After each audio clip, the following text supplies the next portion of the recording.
Bonjour, monsieur Miguel Benassayag. Bonjour. Est-ce que vous pouvez vous présenter aux étudiants, dire ce que vous avez fait et comment vous en êtes arrivé à réfléchir sur la question de la médecine? Alors, moi je fais des études de médecine, après de biologie, parallèlement aux études de psy et philosophie. Donc, c'est-à-dire que c'est les deux branches un peu comme ça. Je suis actuellement, depuis très longtemps, psychanalyste et philosophe, c'est comme ça, disons que je définirais la carte de Mhm. visite. Je suis clinicien en psy, mais je travaille en tant que chercheur dans une interface qui serait biologie et épistémologie autour des invariantes biologiques, pour le dire comme ça. D'accord. Alors dans un de vos livres qui s'appelle La santé à tout prix, vous avez essayé de montrer le lien qu'il existait entre la médecine et ce que vous appelez le biopouvoir en reprenant Michel Foucault. Est-ce que vous pouvez nous expliquer ce que c'est que ce biopouvoir et d'où il vient?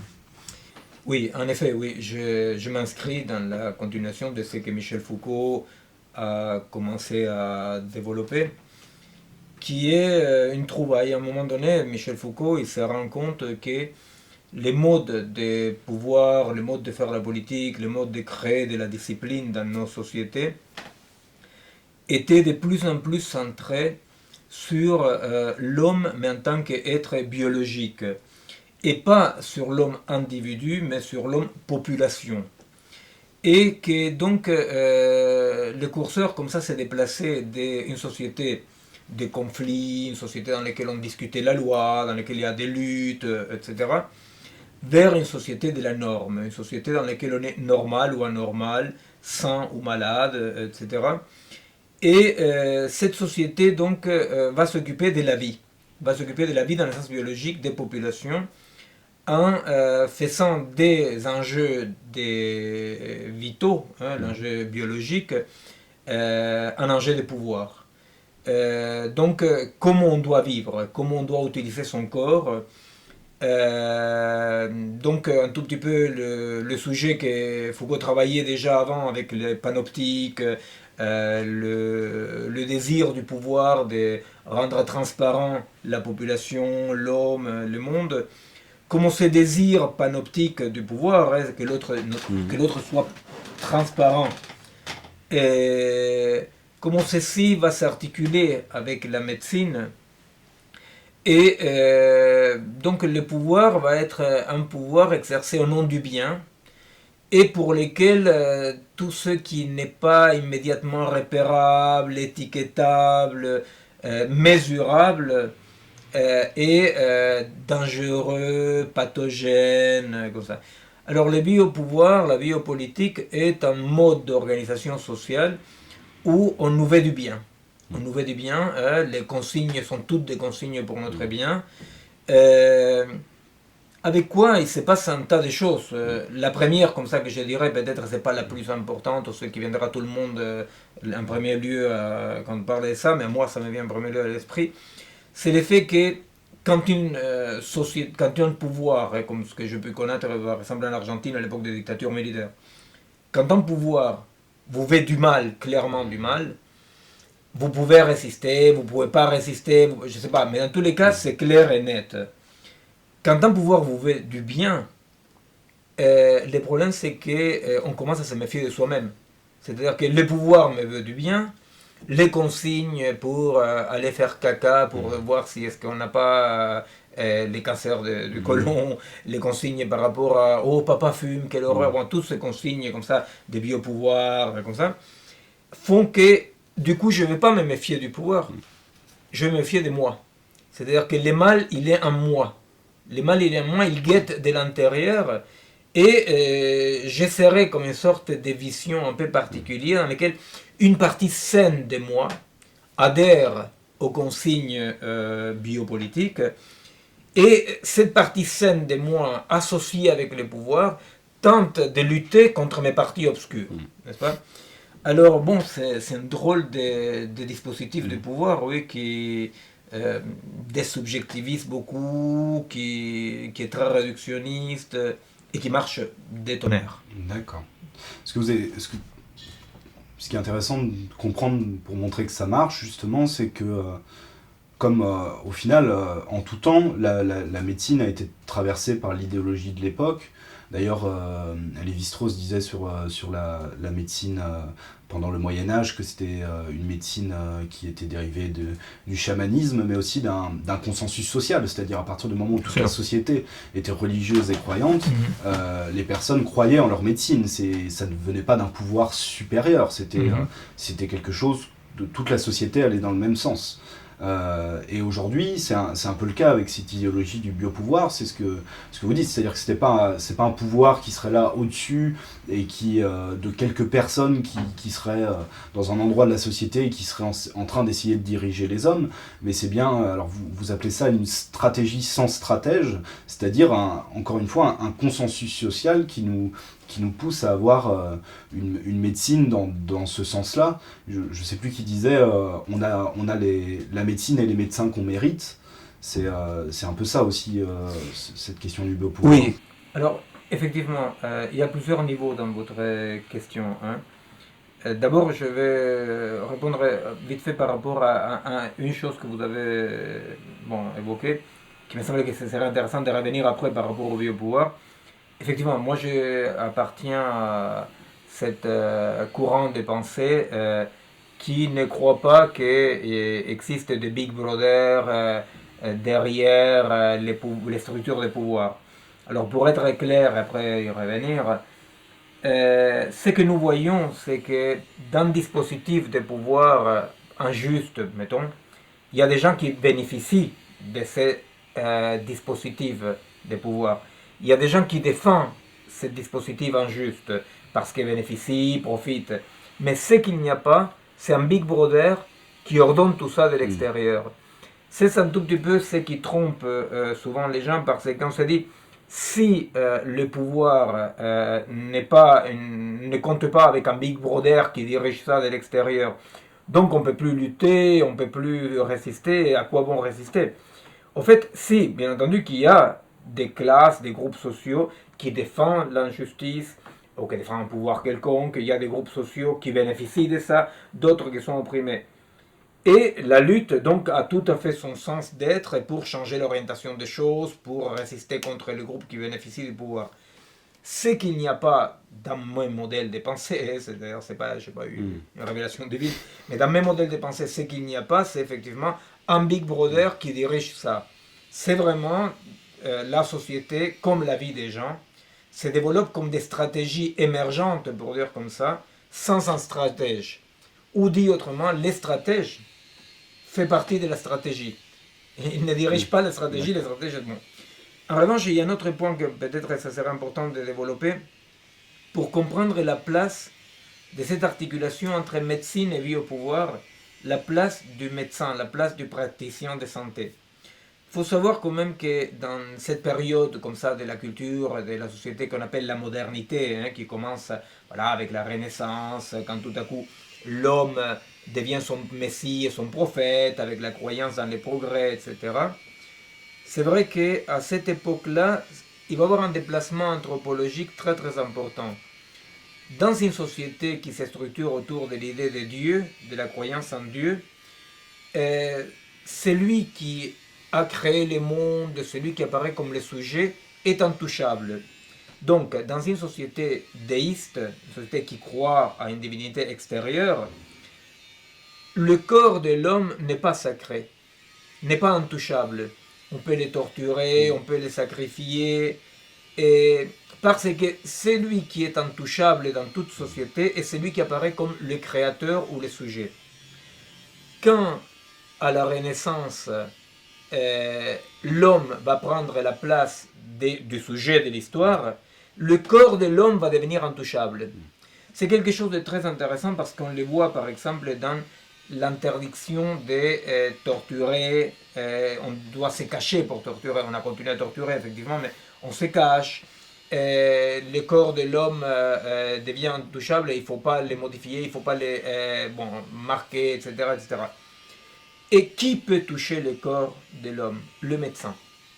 C'est pourquoi le médecin et le corps médical, dans cette désacralisation de Dieu et la sacralisation de l'homme et de la société, dans ce déplacement anthropologique du sacré, le tout-vive, il prend la place du sorcier, du chaman et du prêtre. C'est-à-dire c'est lui qui peut toucher la divinité, le tabou. Donc c'est très important de comprendre que les sciences médicales sont des sciences investies dans la modernité, dans la société actuelle. Hein. Maintenant, il y a quelque chose qui est en train de changer, mais que, bon, disons que c'était comme ça pendant toute la modernité, est investi de cette valeur sacrée. C'est-à-dire ce n'est pas un technicien de plus. Et c'est lui et le technicien qui est entre l'interdit, le tabou total et la société. Et si on ne comprend pas que ça, il y a quelque chose qu'on a du mal à piger, pourquoi cette importance de la médecine qui est fondamentale pour après fonder les biopouvoirs. C'est-à-dire que s'il n'y avait pas cette sacralisation donc, et cette interdiction de toucher, et donc la création de cette caste qui peut toucher, donc le médecin peut toucher, on comprendrait mal cette évolution vers les biopouvoirs et la place qui va prendre cette articulation de la médecine avec les biopouvoirs. Donc c'est intéressant de mettre en parallèle cette place du médecin aujourd'hui omniprésente et presque sacrée dans la société actuelle, et ce qui a traversé on va dire l'art médical ou la science médicale depuis Descartes, donc avec le positivisme de Claude Bernard, de Bichat, qui ont quand même sorti la question du sens de la médecine et essayé d'en faire une science dure au terme des mathématiques, de la physique. Et donc aujourd'hui, on va dire, un médecin qui apprend à raisonner de façon par rapport à cette science qu'il croit dire le vrai. Et d'un autre côté, une place de ce médecin dans la société où les personnes qui vont voir le médecin sont en recherche de ce sens-là. Donc, Absolument.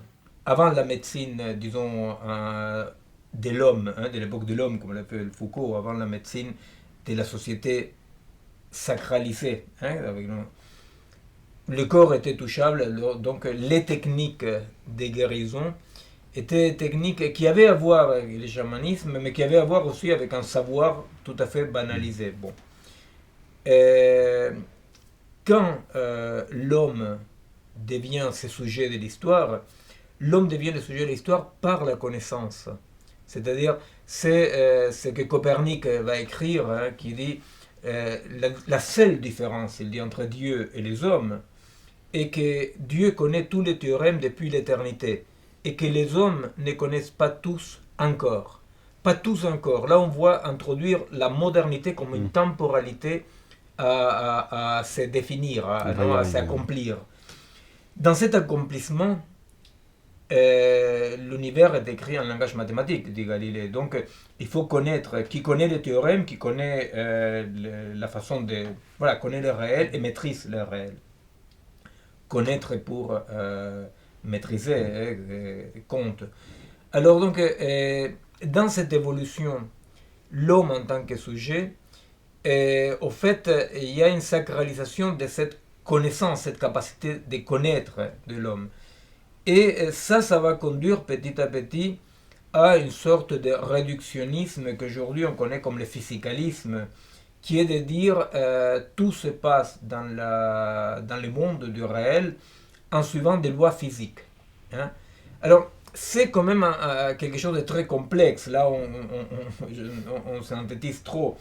Mais c'est vrai quand même qu'à un moment donné, l'idée de tout connaître va être associée à l'idée de connaître le corps des lois qui serait le corps central. Ce corps des lois comme corps central va apparaître à partir du 18e comme le corps de la physique. La physique et la chimie, et après la physique. Alors, le problème, c'est que là, il y a une sorte de réductionnisme positiviste qui va se méfier beaucoup de tout ce que soit le vitalisme, tout ce que soit l'idée que le corps, il est bougé par des forces extérieures.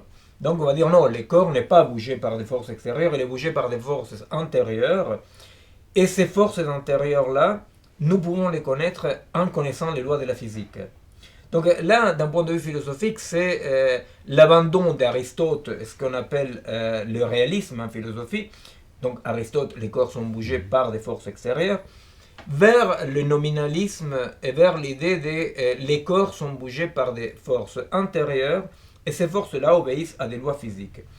C'est comme ça qu'on construit ce qu'aujourd'hui est hégémonique dans les sciences en général, et dans la médecine aussi, qui est cette forme de réductionnisme vers des fonctionnements et des particules élémentaires qui doivent expliquer tout.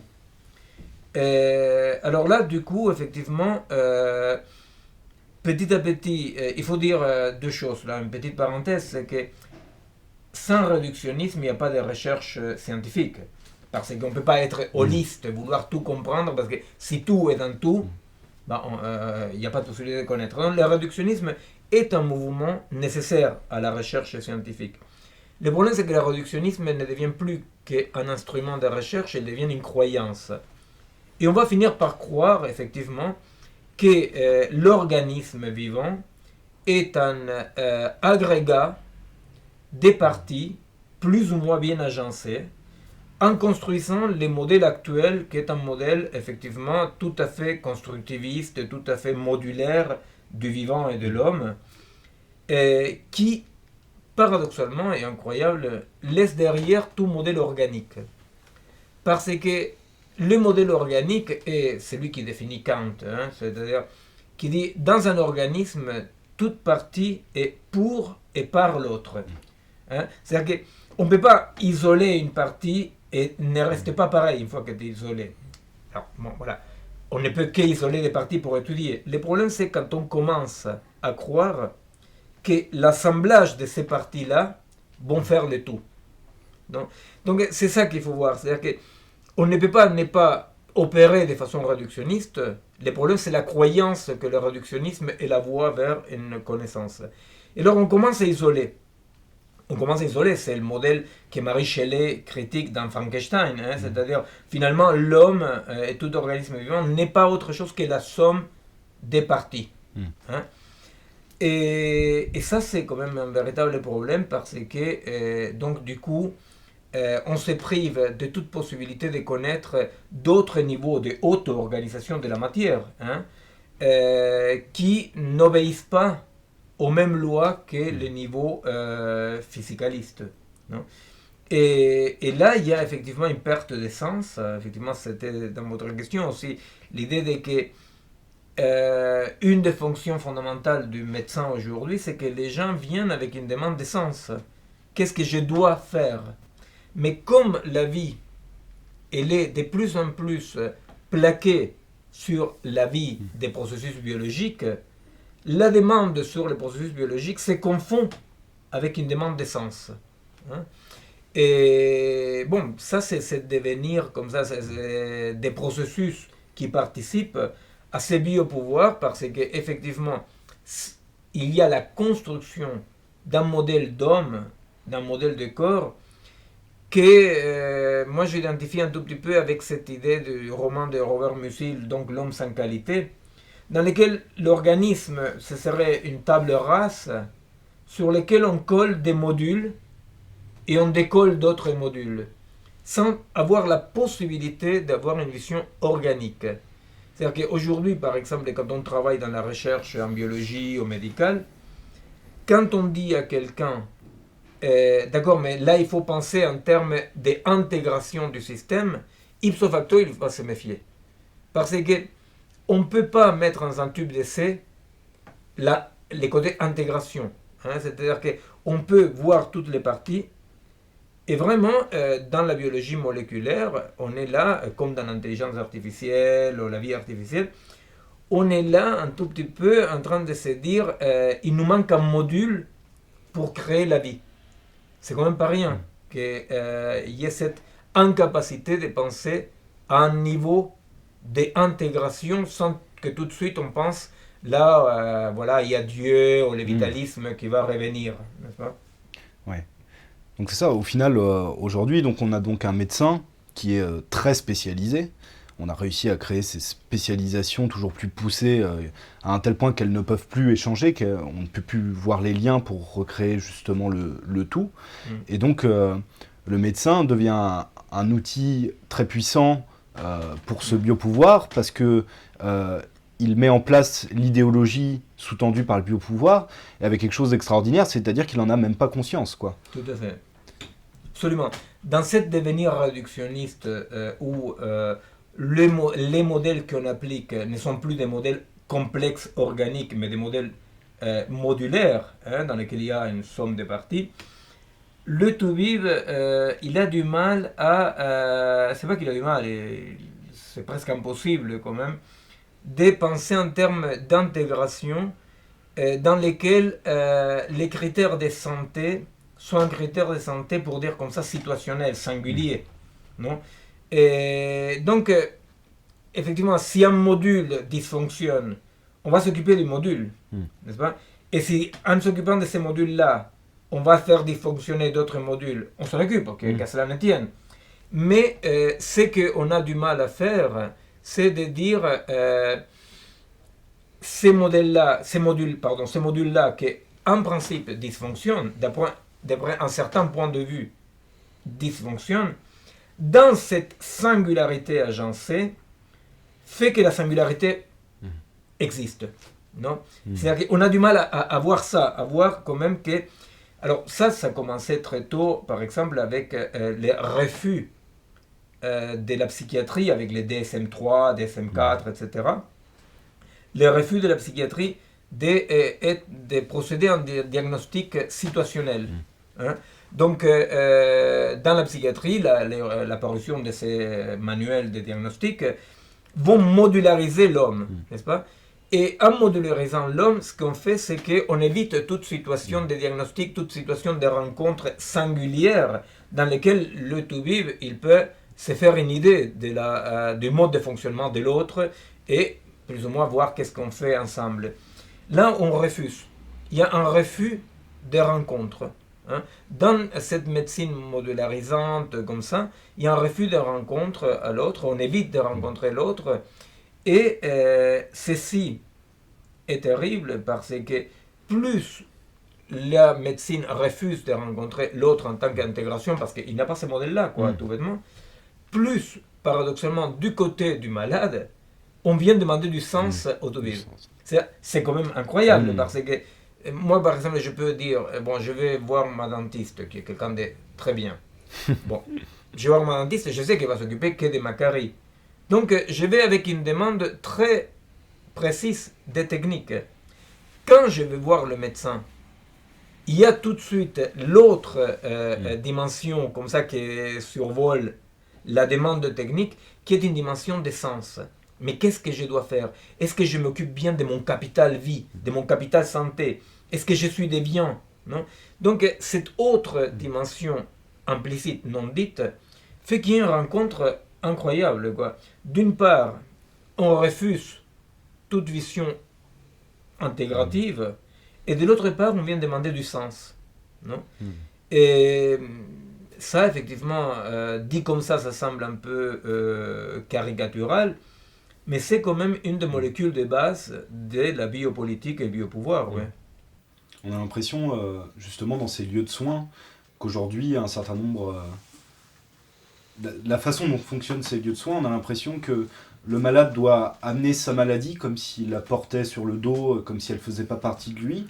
Donc ça fait déjà, on a l'impression, un certain temps, et on a l'impression de plus en plus que le médecin, lui non plus, ne doit plus amener ce qu'il est, mais doit amener la science comme s'il la portait. Donc d'une certaine façon, qu'on est passé d'une rencontre où il y avait un malade avec sa maladie du malade entière, et un médecin avec son expérience, ses connaissances, sa pratique, à un lieu de soins où il y a juste une rencontre entre le réductionnisme de la maladie ou du handicap et la science derrière qui vient dire ce qu'il faut faire à cet endroit-là, sans que jamais on interroge cette science sur où elle va, et soutenue en plus par une technicisation extraordinaire de la médecine depuis 100 ans. Tout à fait. Un des corollaires comme ça émergents de la normativité du biopouvoir et qu'on va vivre notre maladie d'une façon un peu proche du péché. J'ai pas dû bien gérer mon capital santé, mon capital vie. Et donc il existe un côté un peu repentant, non repentant quand on va voir le tout-vivre, il y a un côté comme ça, là j'ai merdé quelque part, quoi. J'ai merdé quelque part. Et le tout-vivre apparaît dans cette position quand même d'honneur des sens. Non, ça fonctionne comme ça fonctionne comme ça, tout le reste. Ce qui est perdu là-dedans, c'est la possibilité de ne pas, en ne voyant pas l'autre comme une série d'étiquettes, une série de modules, la possibilité de que le tout-vivre, à un moment donné, puisse assumer le cœur d'une rencontre qui est le non-savoir sur l'autre. C'est-à-dire que toute rencontre est fondée sur un noyau que soit il est là, soit il n'y a pas de rencontre, que c'est le non-savoir. Si moi j'ai posé 2-3 étiquettes psychosomatiques sur vous, et je crois que ces étiquettes-là, parce que construites scientifiquement, avec des mesures, etc., sont votre vérité, pour moi, vous m'êtes transparent. Et tout le reste, c'est du chichi. Et le tout-vivre va vous faire sentir que si on n'est pas pour faire des chichis, lui, il connaît, lui, il voit en vous. N'est-ce pas? Alors, effectivement, le problème, c'est que toute rencontre, et tout diagnostic, et tout processus de soins, tel comme je l'entends, se base dans la possibilité de que le clinicien accepte que ce qu'il voit est une carie, quoi. Ce qu'il voit est un dysfonctionnement. Mais que comment s'articule dans la vie de l'autre, la place que ceci prend ou qu'il ne prend pas dans cet autre-là, il n'en sait rien. Et que donc, il doit être prudent. Il doit être prudent parce que lui, ce qu'il voit, c'est qu'il y a un dysfonctionnement d'après sa grille d'analyse. Mais il n'a aucune idée, même si chez l'autre, ces fonctionnements-là n'est pas peut-être vital. N'est pas peut-être vital. C'est-à-dire, c'est les cardiologues que quand vous sortez de chez lui, comme vous avez une grosse fragilité cardiaque, une cardiopathie importante, je ne sais pas quoi, vous dit, surtout, monsieur Dupont, n'arrêtez pas de fumer. Parce qu'il dit, bon, il va très mal, s'il arrête de fumer, ça peut créer un déséquilibre, et il faut éviter, bon, ne serait-ce que ce niveau-là, qui est le niveau de base, n'est-ce pas? Eh bien, aujourd'hui, c'est difficile pour un cardiologue de dire, monsieur Dupont, n'arrêtez surtout pas de fumer. C'est déviant. Les malades, il est proche du déviant. C'est là où il y a une moralisation de la maladie, de la santé, non? Complètement. Et donc, par rapport à ça, il y a toute la notion de handicap qui est intéressante sur cette question de lien entre le biopouvoir et la médecine. Vous l'expliquez, vous dites qu'aujourd'hui le handicap c'est une sorte de classe de personnes où on range celui à qui il manque un bras et celui qu'on considère comme psychotique ou fou, donc une sorte de grand fourre-tout comme ça où on casse beaucoup de gens, et qu'en fait si on y regarde bien, la notion de handicap c'est une notion d'étiquette qu'on va mettre sur une personne, et que socialement cette notion-là elle permet de voir quelqu'un selon un angle d'attaque et de ne pas voir tout le reste, quoi. Absolument. Absolument. Bon, d'abord, effectivement, historiquement et anthropologiquement, pas toutes les sociétés ont possédé, loin s'en faut, un concept si abstrait comme celui de handicap. Et c'est drôle parce que à nous, ça nous semble, formaté par notre culture, ça nous semble évident. Un handicapé est un handicapé. À tel point que parfois, les gens disent, à côté, il y a un foyer d'handicapés, et quand on demande, mais quel handicap, ils ont du mal à définir. Parce qu'un handicapé, mais c'est mental, c'est physique, c'est neurologique, c'est handicapé, n'est-ce pas? Alors, effectivement, dans toutes les sociétés non modernes, etc., la notion de que le fou, les guerriers qui avaient perdu un bras à la guerre ou à la chasse, le nain, les trisomiques, etc., que tout ça avait un socle commun qui permettait de l'appeler handicap. Cette idée qu'il y a un socle commun est une idée que seulement peut se comprendre depuis l'utilitarisme libéral et capitaliste, dans lequel effectivement, comme l'homme est une quantité d'énergie un capital productif, alors là, on dit effectivement, bon voilà, quelqu'un qui manque un bras manque telle capacité de production. Bon. Donc, on va créer une catégorie, on va créer une perception. Et nous allons percevoir un handicapé, et l'handicapé va se percevoir en tant qu'handicapé. Le problème avec l'handicapé, c'est que l'handicap, la question de l'handicap, c'était le tremplin pour arriver à la société de biopouvoir. Parce que c'est difficile d'étiqueter une personne et dire, avec cette étiquette, je connais tout de toi. C'est ce qu'on appelle un processus métonymique, hein? C'est-à-dire, je dis la voile, et la voile parle de tout le bateau, n'est-ce pas? Bon. Alors donc, c'est difficile de dire que de quelqu'un un élément et que cet élément-là prenne place du tout. Dans les processus d'étiquetage, on va au-delà de la métonymie, parce que l'étiquette, quand je dis une voile, je pense qu'il n'y a pas une voile toute seule.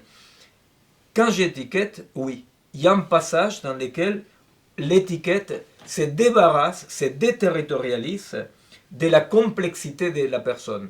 Non? Donc, quand je dis le foie de la 302, bah, le mec il devient un foie.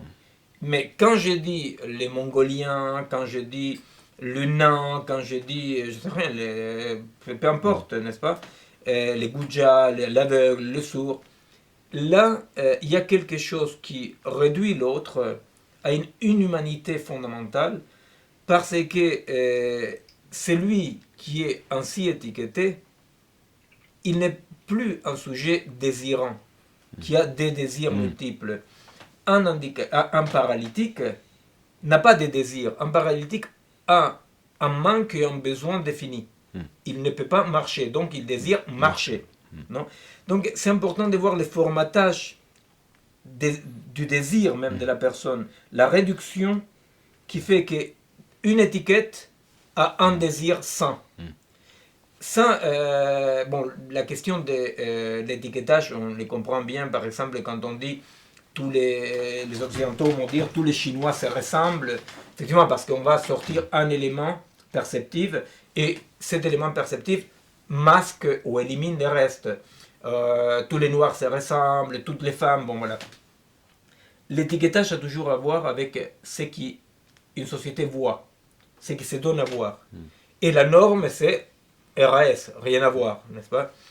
Alors, le problème, c'est qu'effectivement, cet étiquetage, petit à petit, va détendre vers l'ensemble de la société. On a commencé avec la création de cette entité de handicapés, et après, on a continué à étiqueter tout le monde. Alors, un chômeur, voilà, est une étiquette. Alors, si un chômeur désire se promener, faire de la peinture, faire de la poésie, bah, ces désirs-là sont suspects, quoi, sont glauques.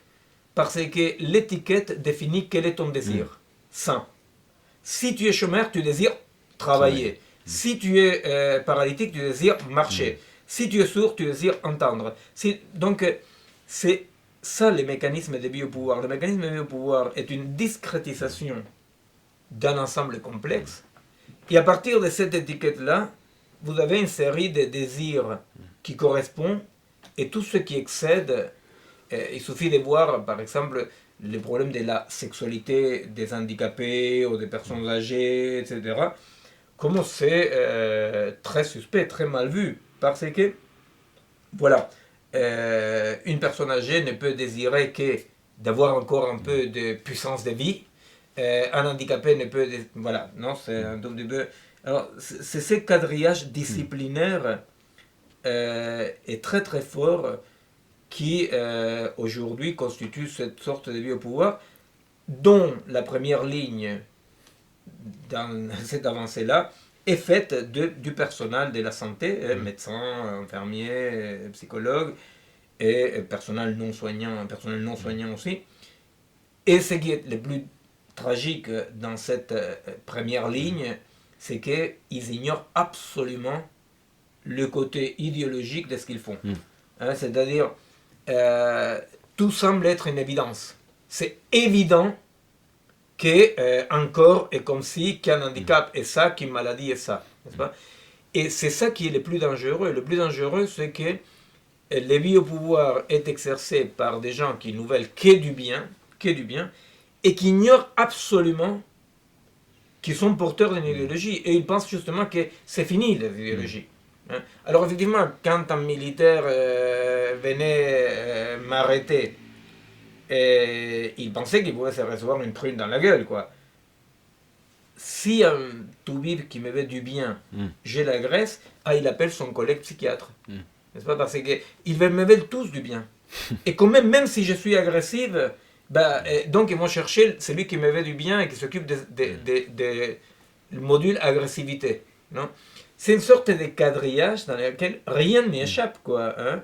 Et nous sommes effectivement absolument complices et convaincus que effectivement il faut regarder la couleur du caca parce que peut-être je suis en train de tomber malade, donc deviens sans me percevoir. Oui, c'est ça. Ce qui est extraordinaire, c'est comment le pouvoir traverse la médecine et de quelle façon, en fait, la médecine scientifique et technique trouve toujours le moyen. Donc, vous dites, la médecine, au final, ne regarde même pas va plus loin, c'est-à-dire qu'elle ne regarde même pas la personne en l'étiquetant, elle ne regarde plus que le handicap. Que l'étiquette. Voilà, que l'étiquette. Et donc, elle essaye de chercher pour chaque étiquette le moyen de faire rentrer dans la norme, quoi. Donc vous expliquez, hein, c'est l'idée qu'un sourd doit porter un implant cochléaire, l'idée que moi si je fume, mon seul désir c'est d'arrêter de fumer, donc il va falloir qu'on me trouve quelque chose. On le voit aussi de façon assez extraordinaire avec tous les problèmes de stérilité, c'est-à-dire qu'on a l'impression que de façon impérative, il faut que la médecine trouve pour toutes les causes de stérilité une possibilité, puisque une femme qui serait en âge d'avoir un enfant ne peut désirer que ça. Donc elle doit avoir ça, un enfant. Ça, dans le cas de la stérilité, effectivement, il y a une anecdote. Je me souviens au début du Conseil national d'éthique, il y avait un médecin, bon, on ne va pas le nommer puisqu'il est très connu, qui... nous, on parlait un tout petit peu des désirs ambigus de maternité chez la femme. Et lui, il disait moi, je n'agis que sur la demande. Comme si la demande n'était pas déterminée socialement et idéologiquement. Ouais, c'est ça. Alors donc, il disait j'ai dans ma salle d'attente des femmes qui pleurent. Et voilà, donc j'ai laissé d'avoir un enfant. Alors nous, on disait aux copines, essaie de ne pas pleurer en passant devant un machin, parce que tu sors enceinte, toi, non?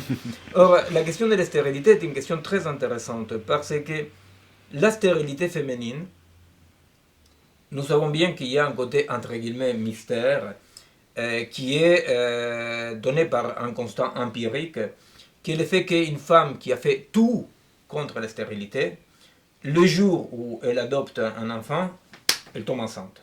Il y a tellement de cas comme ça qu'effectivement, ça ne donne pas des éléments scientifiques de mesure, mais statistiquement et empiriquement, nous constatons qu'il y a une sorte d'autorisation symbolique à la maternité qui fait que donc du coup le corps lâche prise. Et il y a tellement d'expériences que ça, que bon, voilà, c'est connu. Or là, il y a un problème. Parce que visiblement, la stérilité féminine était une sorte de position féministe avant l'heure. C'est-à-dire qu'une femme, dans une société patriarcale, répressive, machiste, pouvait dire, consciemment, je veux avoir un enfant. Moi, je me souviens de cette pièce de théâtre de Garcia Lorca qui s'appelle Germa, non? Que c'est une femme qui est stérile et qui, comme elle souffre. Sauf que nous, après coup, on se dit, mais toutes ces femmes-là qui étaient stériles et qui donc ne pouvaient pas être une machine à faire des bébés pour son mec. Peut-être le corps agissait comme une force de résistance au machisme, même sans que la conscience de la femme accompagne ces mouvements-là, n'est-ce pas? C'est-à-dire que donc, dans la stérilité féminine, on peut soupçonner qu'il existait toujours un lieu dans les corps, un lieu non panoptique, non visible même pas par la femme, un lieu dans lequel la femme pouvait refuser d'être une usine à bébé pour le gros macho. Alors qu'est-ce qui se passe? Aujourd'hui, la femme dit oui, je vais avoir un enfant, comme hier.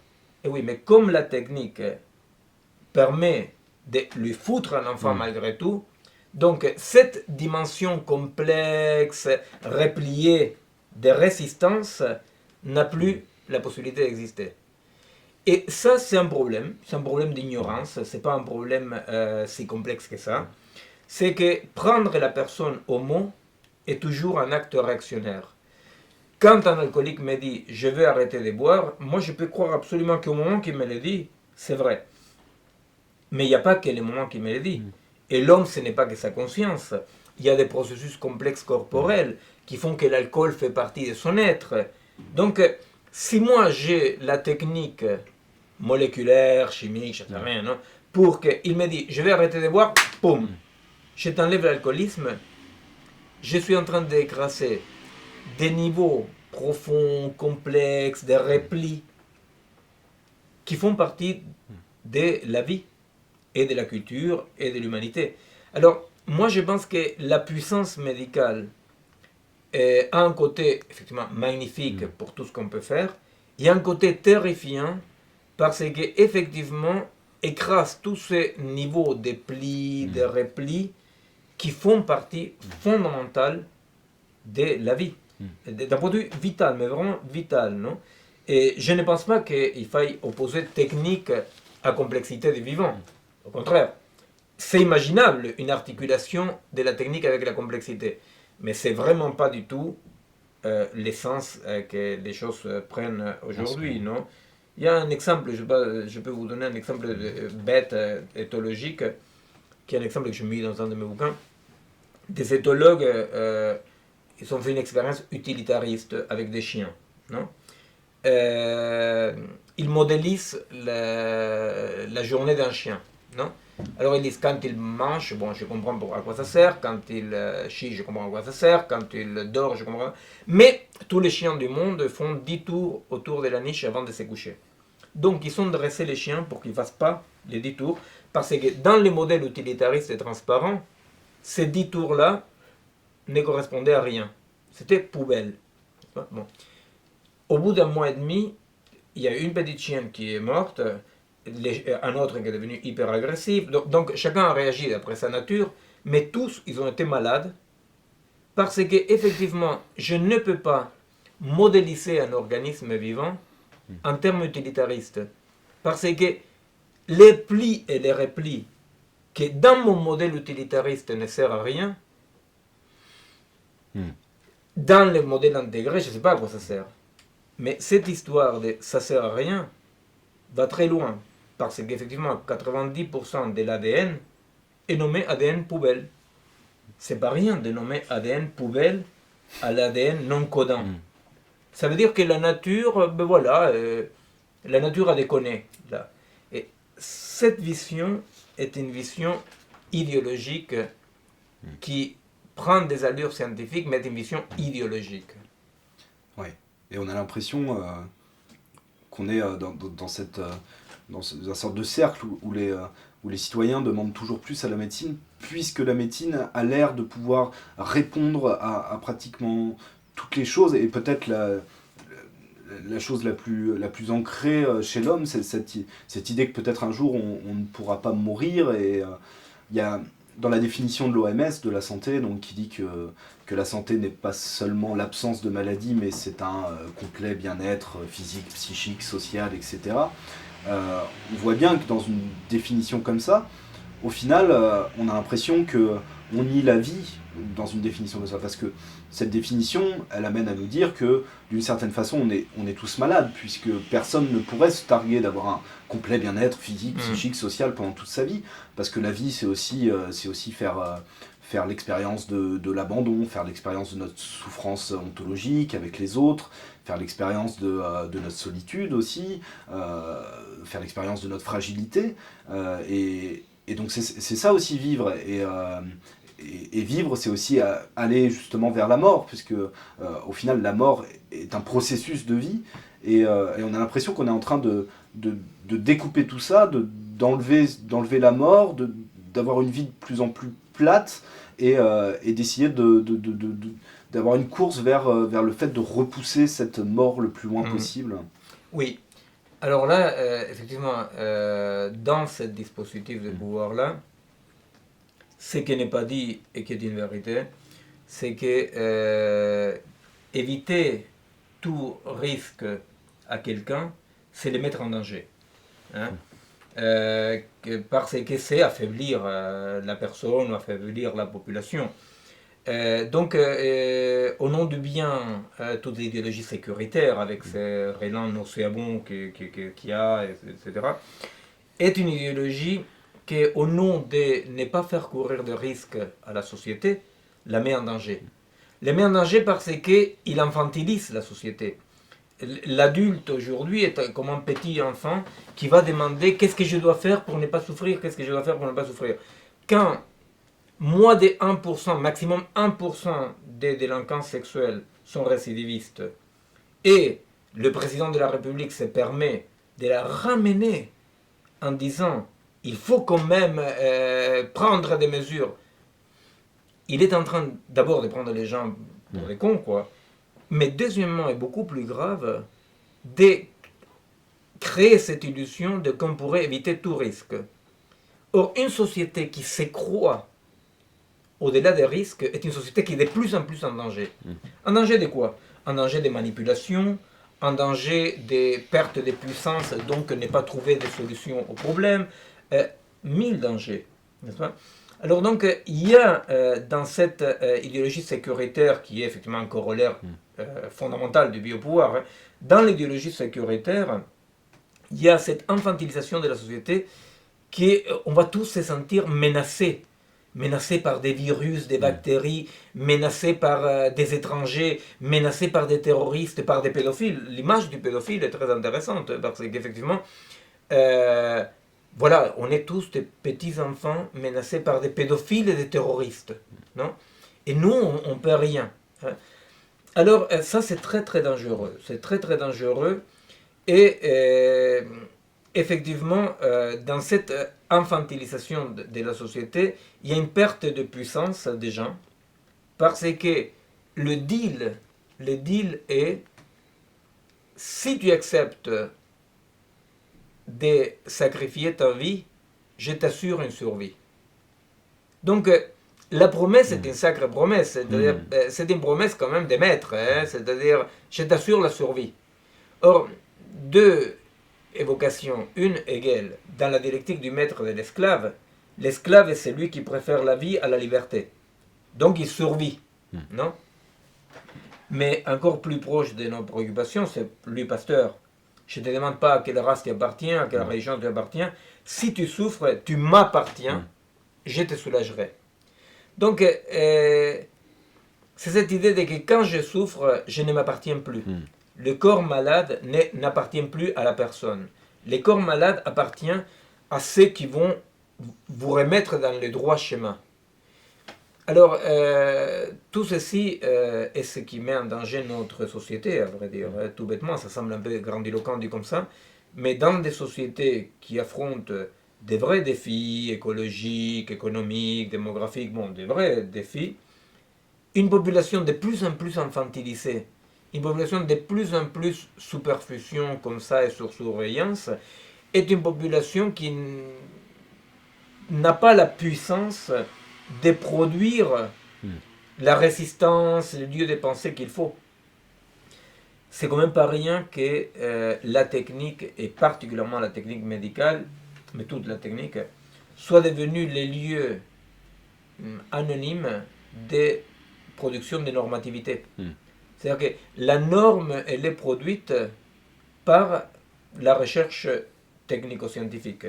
C'est-à-dire que tout ce que la technique rend possible devient obligatoire. Tout. Non? Et alors, c'est incroyable, une société dans laquelle l'humain, la culture, elle est de plus en plus orientée par des foyers absolument non humains. Alors, c'est vraiment un problème. C'est vraiment un problème. Un point comme ça, mais on est dans un tournant. Parce que si on a connu, comme dit Foucault, la société des dieux, comme il dit, les sujets extérieurs, les sacrés extérieurs, après on a connu la société de l'homme. la sacralisation de la société. Nous sommes aujourd'hui dans un tournant que Foucault et Deleuze en parlent, qui est et maintenant c'est quoi? C'est quoi la nouvelle singularité, la nouvelle figure?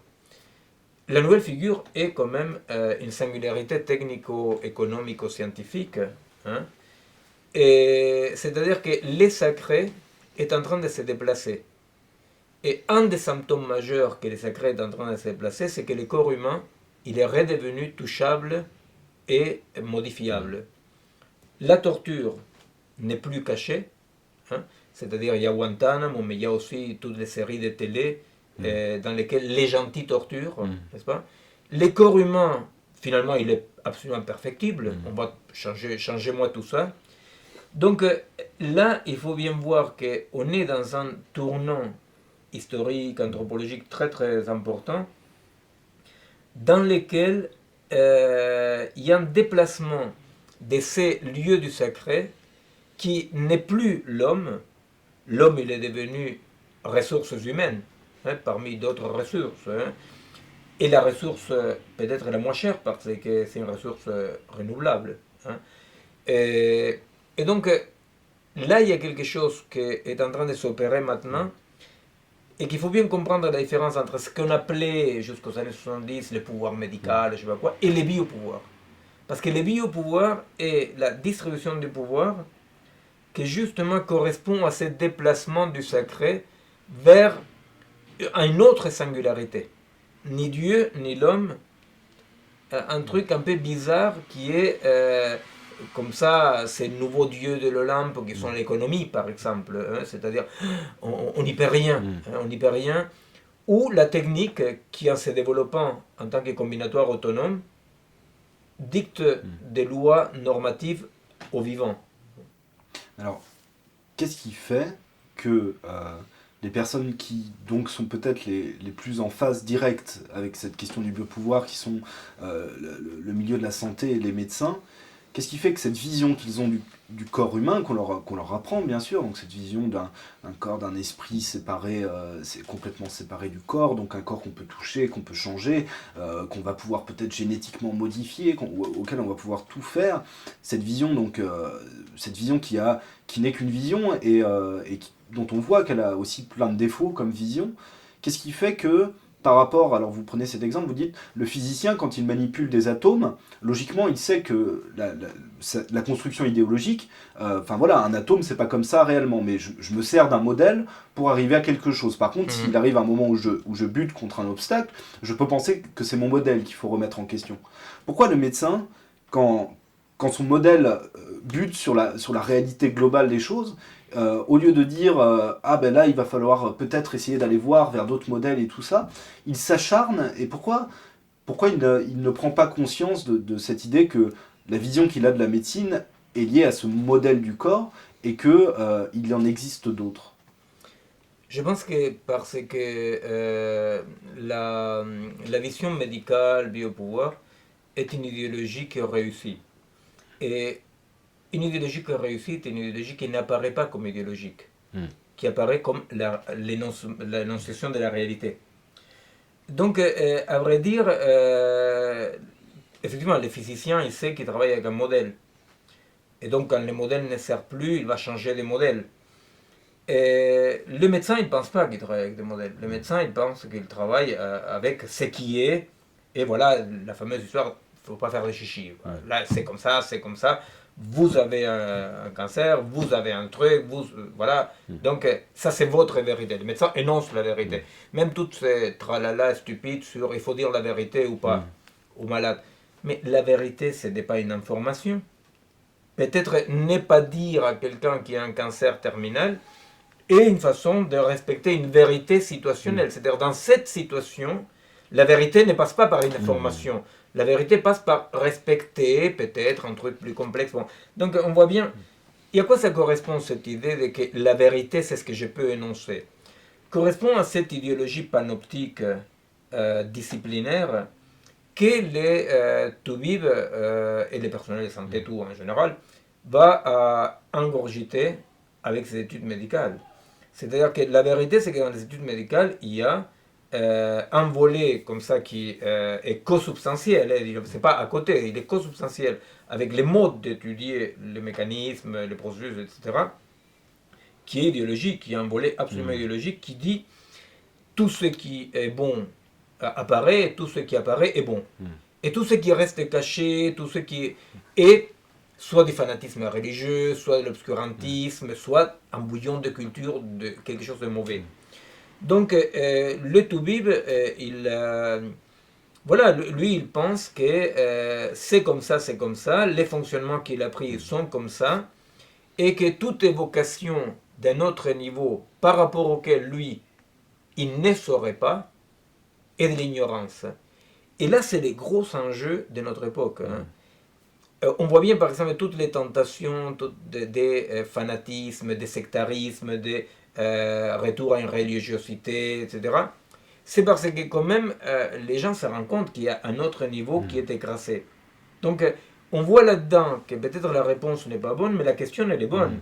La question est, merde, on est en train d'écraser des niveaux fondamentaux à la vie. Et ces niveaux-là sont les niveaux que le réductionnisme idéologique ne veut pas voir. Alors, est-ce que c'est imaginable, en tout cas c'est souhaitable, la possibilité d'une clinique dans laquelle je accepte que ce qu'on va arriver ensemble avec mon patient est un projet, est un pari, mais qu'il y a un noyau de non-savoir qui n'est pas de l'ignorance. Ça, le Toubib actuel ne peut pas accepter ça. Le Toubib actuel ne peut pas accepter qu'il y ait un noyau de non-savoir qui ne soit pas de l'ignorance. Or, la vérité, c'est que philosophiquement, anthropologiquement, à tout point de vue, ça c'est une problématique vitale pour la culture et pour la vie même. Si je ne peux pas accepter qu'il y a un noyau de non-savoir qui n'est pas de l'ignorance, je suis un barbare, quoi. Un barbare illustré, mais un barbare. C'est-à-dire que, c'est quoi un machiste, par exemple? Un machiste est quelqu'un qui sait comment sont les femmes, qui sait comment sont les femmes. C'est-à-dire qu'il n'y a aucun noyau de non-savoir. Non? C'est l'absence, de ces noyaux de non-savoir fait que j'écrase ma femme. Parce que, allons, tu sais bien ce que c'est une femme. Non? Donc, cette idéologie de que l'autre me pourrait être transparent, c'est la base, c'est la matrice d'une barbarie, fut-elle illustrée, fut-elle une barbarie pleine de savoir. Mais les rapports avec les non-savoirs est le défi épocal fondamental. C'est-à-dire, comment on peut se démerder pour réincorporer à notre rationalité du non-savoir qui ne soit pas de l'ignorance, parce que sinon ce qu'on va faire, c'est qu'on va aller vers des ignares qui croient tout savoir, et des ignares qui acceptent qu'on ne peut pas savoir. Et donc, l'obscurantisme et les lumières. Et ça, c'est un tout petit peu les confrontations auxquelles nous invite notre société. Il nous invite à croire qu'il y a le monde du voile et de l'obscurantisme et le monde des lumières. Le monde du voile, ça les regarde. Mais nous qui sommes dans le monde des lumières, il faut bien savoir que jamais il y a eu des sociétés plus ignares que la nôtre. Parce que toute société a possédé des techniques. Et on connaissait ces techniques. Notre société est une société possédée par la technique, mais 99% de nos contemporains ne connaissent rien des techniques qu'ils utilisent. Alors, c'est quand même incroyable. Il y a une société dans laquelle tout ce qu'on sait faire, c'est appuyer des boutons, mais tous les processus complexes qui ordonnent notre société, de ça, on n'en sait rien.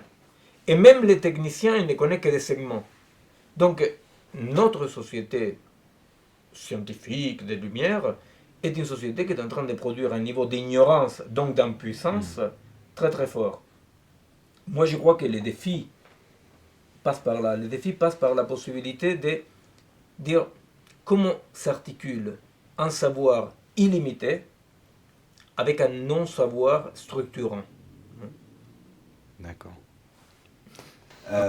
Dans d'autres livres que vous avez écrits, depuis longtemps, vous prenez cette idée qui est que vous êtes beaucoup intéressé à tout ce qui est les nouvelles façons de militer, ces choses-là. Et vous dites qu'il faut bien comprendre aujourd'hui qu'il n'y a pas d'autre monde possible, que le seul monde possible, c'est celui dans lequel on vit, et que donc si on veut qu'il y ait des transformations réelles, il ne faut pas chercher à construire quelque part la chimère d'un autre monde possible dans le futur, mais c'est justement dans le présent qu'il faut faciliter l'émergence possible de ces transformations.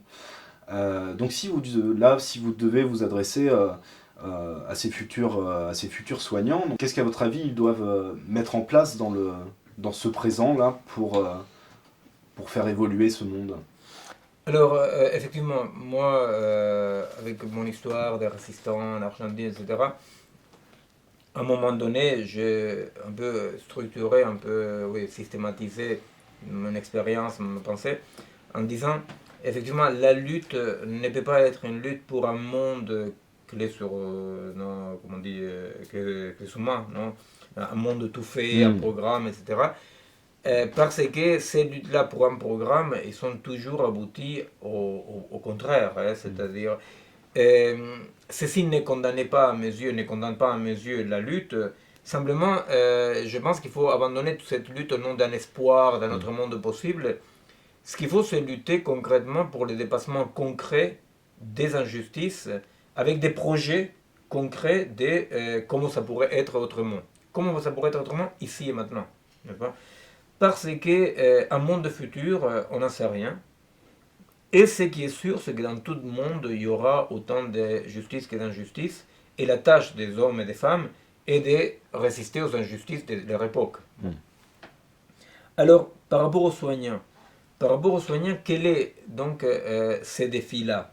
Par où passe la résistance à quelque chose?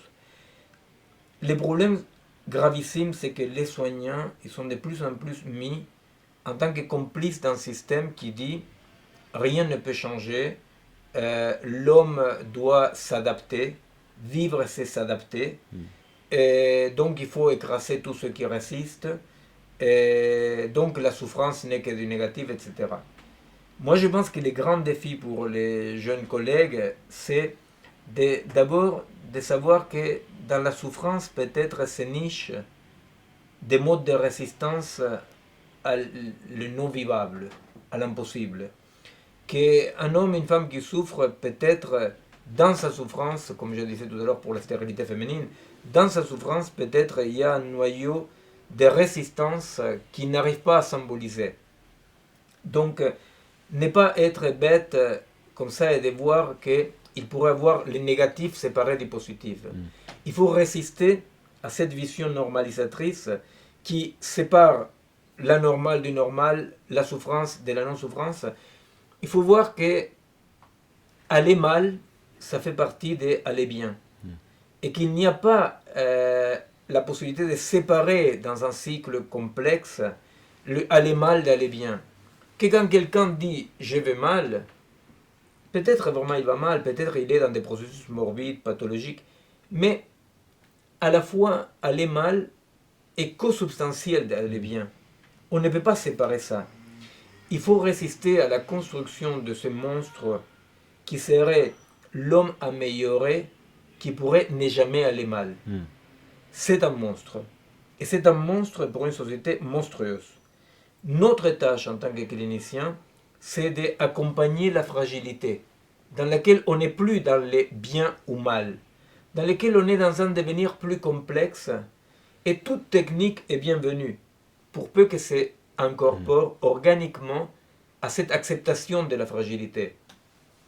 D'un point de vue psy, la vérité c'est que quand quelqu'un vient me voir et me dit je vais mal, c'est pas une c'est RAS, il va mal. Parfois il va mal, parfois il va bien. Considérer qu'aller mal est une anomalie, est un accident, et que moi je suis moi seulement quand je vais bien, est une monstruosité que notre société aujourd'hui désire. Et donc cette sorte d'homme en plastique, de main transgénique, qui évitera toute souffrance, est un monstre. Est un monstre non viable. Et donc aujourd'hui, les collègues, ils doivent pouvoir résister à cette tentation d'utiliser la puissance horizontale de la technique pour écraser tout ce qui vient du fond, des racines, n'est-ce pas, des affinités électives. Et c'est ça, c'est très très important qu'au cœur du corps médical, une résistance se développe. Parce que c'est au cœur de ce même corps que nous devons dire non, non, non, non, nous on refuse de participer à la création de ces monstres sans souffrance, sans manque. Hein. Quand quelqu'un souffre, on se dit et comment s'articule cette souffrance avec sa vie? Non.